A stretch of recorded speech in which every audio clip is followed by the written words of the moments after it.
Hey everyone, welcome back to another new exciting video. Guys, I have found one interesting backend framework and its name is Moshia. And by the way, this is not a promotional video. Today I was just searching over internet about the various technologies and then I have found this Moshia, and I have found that if you are learning that Node.js or Spring Boot for the backend, then probably you don't need that. If you know this Moshia, then you can build any kind of backend system without the need of Node.js and Spring Boot. So that's why I wanted to share with you, and that's why I am making this video. And here you see that this Moshia backend framework unifies APIs and background jobs and AI agents. So what problem exactly this Moshia solve? We will understand that. After that only you will get the idea that why Moshia is a game-changing backend framework. And this is completely open source. Here you see this is the GitHub repository, and also this Moshia got featured in this Warshell 2025 OSS program. So this is very much interesting, useful backend framework. So let's see that what problems actually this Moshia solves. So imagine you are building a task management system like Jira. Most probably you have heard about this Jira term before also, and those who don't know, actually if you are building any project, so in that case if you want to track the progress of that project, then this Jira is necessary, and many big companies also use this Jira to track their project specific issues and that tasks. Okay, so here you see that what you will typically do if you want to build this type of task management system. You will first build the APIs, and that API you can build using Spring Boot or using Node.js. It is your choice.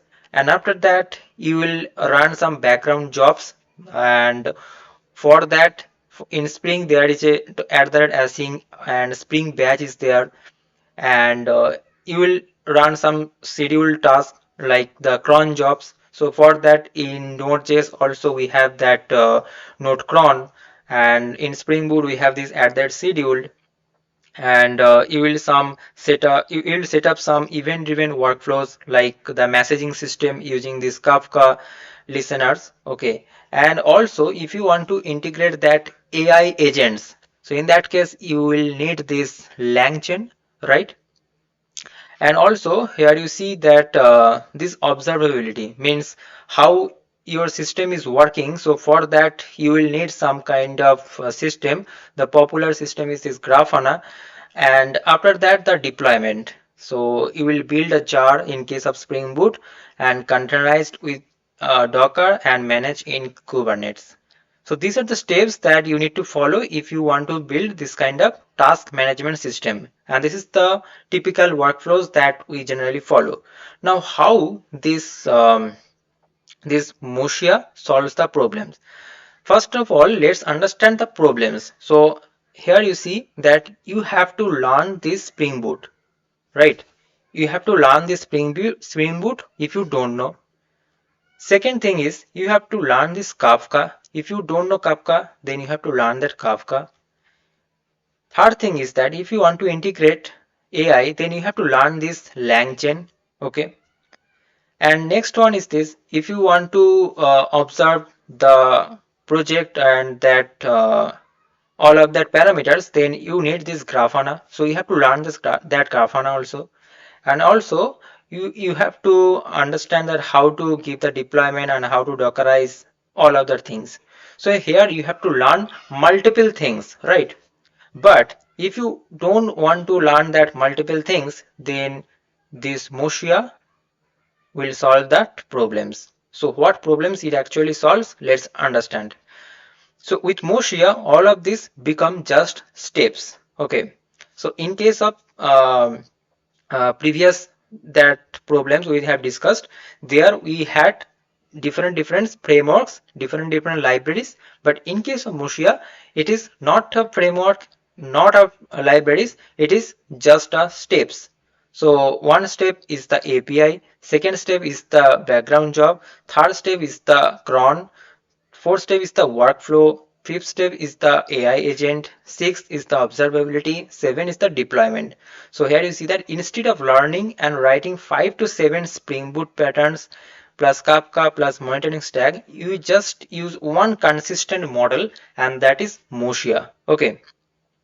So here if I take you to their website, here you see that this is the website, and here they have given one comment which is the npx moshia at that latest create -i.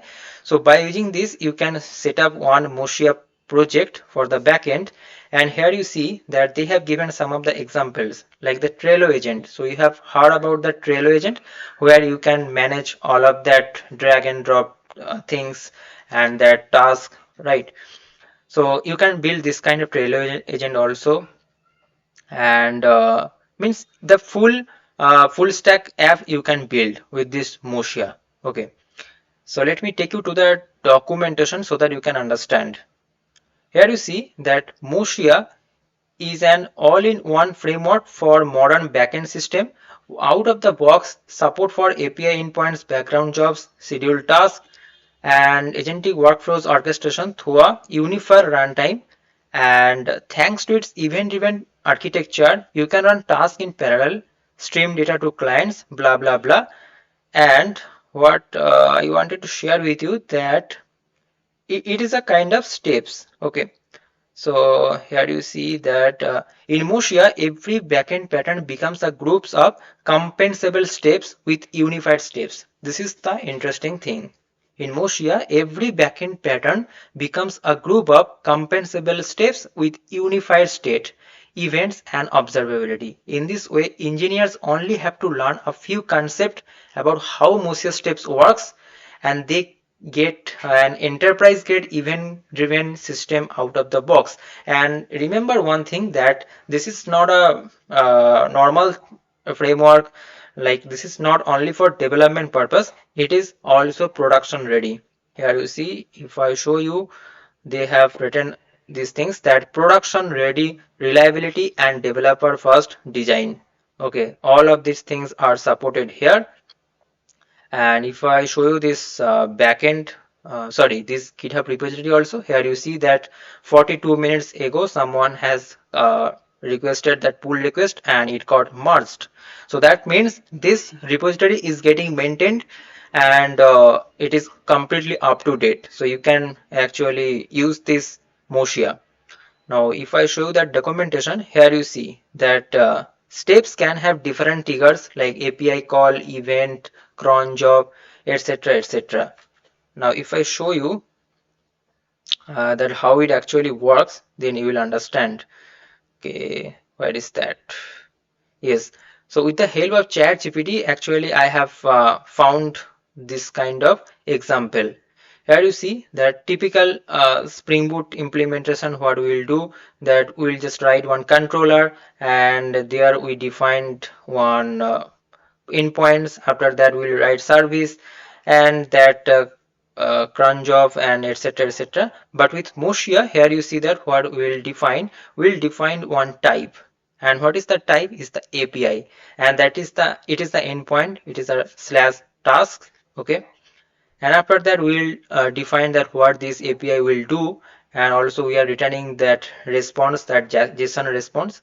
And after that, here you see that another config, this is the another file where we are writing this Python code. Okay, so that means in Moshia we can write that Python code, we can write that Node.js code together. Okay, here you see this is the type event. So previous one is the was the type API, and now this is the type event, and here we have written this Python code.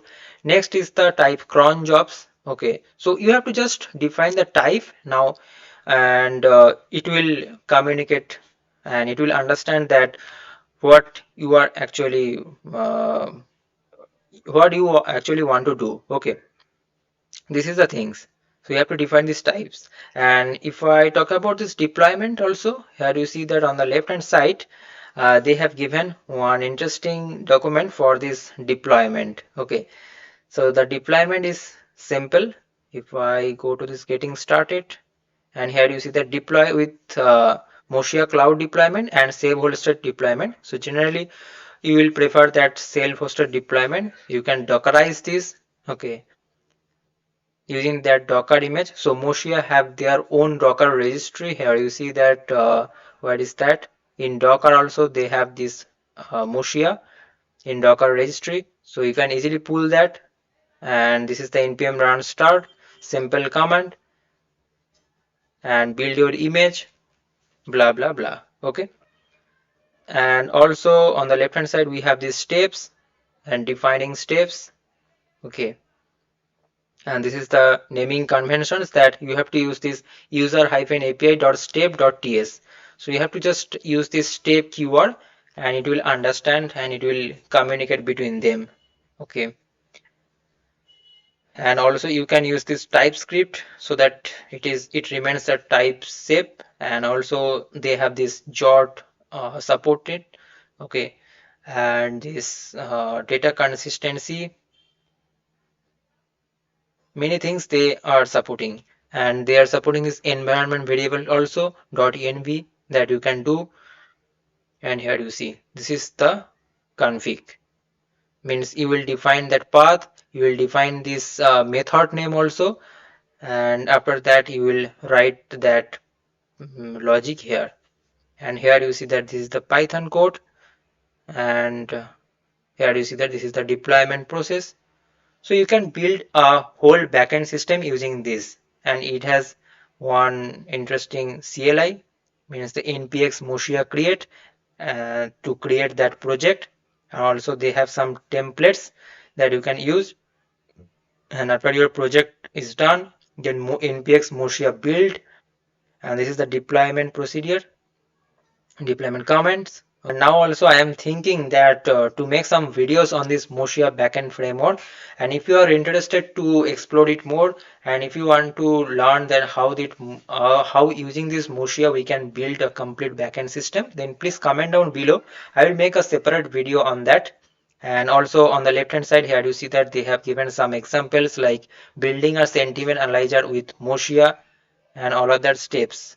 Okay, another thing is that here you see that you will be able to see all of that steps. So when you will run this project locally on 3000 port, you will open and you will see this kind of workflows that from this to this. Okay, the whole workflows will be visible to you, that what is happening, and all that tracing also you will find here, that which API is getting more times. In case of Grafana also you will see this kind of things, and here also you will find it without Grafana, all the logs, all the states, all the tracing, that which API is taking some time and where you need to modify. Means in case of Spring Boot or that previous, the typical workflow, if you see that if any failure happens, then you don't know that where actually it is getting means where is the root cause. So to get the root cause, it is very much difficult, that is it due to that lang chain, and or it is due to that cron jobs. So you have to actually master all of that things. Okay, but here you need to master in one framework and you can use that for building your project. Okay, so I hope that this detailed video with explanation is helpful for you guys, and you got to learn many things from this video. So if you found helpful, don't forget to subscribe this channel, and if you want me to make this type of videos more, don't forget to comment down below in the comment section that which topic you want me to discuss in a specific in detail, and I will make the separate video on that. And see you guys in the next video. Thanks for watching. Bye bye, and don't forget to watch the other videos, and specifically this memory in AI agents I have explained in a detailed way on a large board screen, so please watch that.